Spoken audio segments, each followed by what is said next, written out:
This is one of the largest diamonds on Earth, 185 carats, almost twice the Koh-i-Noor. It was reportedly found wrapped in a dirty cloth, stuffed in the toe of an old shoe. And its owner didn't lock it in a vault. He used it to hold down his papers, a priceless diamond, as a paperweight. This is Mir Osman Ali Khan, and in 1937, the cover story of Time magazine called him the richest man in the world. This is how his fortune vanished so completely that his own grandson ended up herding sheep in the Australian outback. His kingdom, Hyderabad, sat in the middle of India. On its own, it was bigger than England and Scotland combined. His fortune was estimated at around $2 billion back in the 1940s. To put that in perspective, that was close to 2% of the entire American economy. He kept his gold in a private treasury, bars and coins by the truckload. Some of it, they say, just sat in the mud of his own courtyard. He owned so many pearls that, legend says, you could carpet a London street with them. His jewels are still, to this day, among the most valuable collections on the planet. And on his desk, doing the job of a 5-rupee paperweight, sat that 185-carat diamond. Now, you'd expect a man like this to live like a god. He did the exact opposite. The richest man of his age wore plain cotton and the same worn cap for years. He smoked the cheapest cigarettes in India, and it's said he even bathed in his own clothes to save on the laundry bill. Estate records tell of him refusing 3 rupees for a blanket and then sanctioning 300,000 to repair the floor of a mosque. He hoarded like a miser, and he built like a king. During his reign, Hyderabad built a great university, a hospital, the high court, dams that still hold back rivers today. He was impossible to love and impossible to hate. 1947, the British leave India, and every kingdom has to choose: join India, join Pakistan, or stand alone. Every sensible ruler joined up.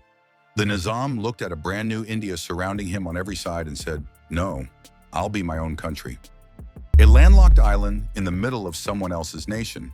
For over a year, he held out. India's patience did not.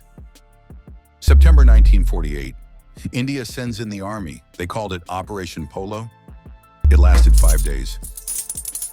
The richest man in the world, with all his gold and all his power, surrendered in under a week. He kept a title and a pension, but the kingdom was gone.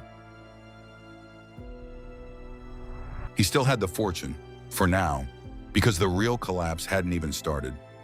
When he died in 1967, he left behind hundreds of heirs and a fortune so tangled it would take 50 years to fight over. In 1971, India abolished the royal pensions and titles. Overnight, the family were no longer royalty, just people with a famous name.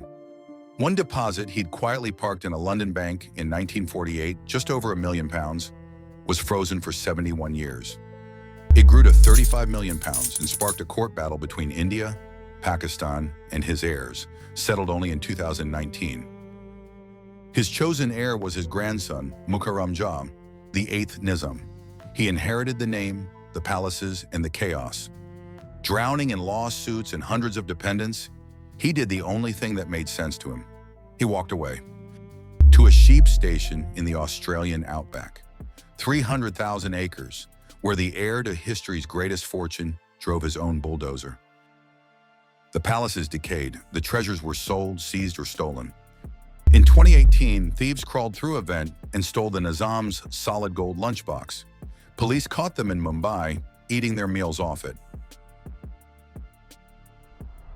That diamond he used as a paperweight, it sits today in a vault of the Reserve Bank of India, owned by the nation that took his throne. Mir Osman Ali Khan could buy gold by the ton and diamonds by the fistful. The one thing all that money could not buy him was a way to make any of it last. He built the single greatest fortune of his age, and it couldn't keep the lights on for one generation. This channel is called What Money Buys. The Nizam of Hyderabad is the masterclass in what it can't. Next, the African emperor so rich that just by passing through Egypt, he crashed its economy for 10 years.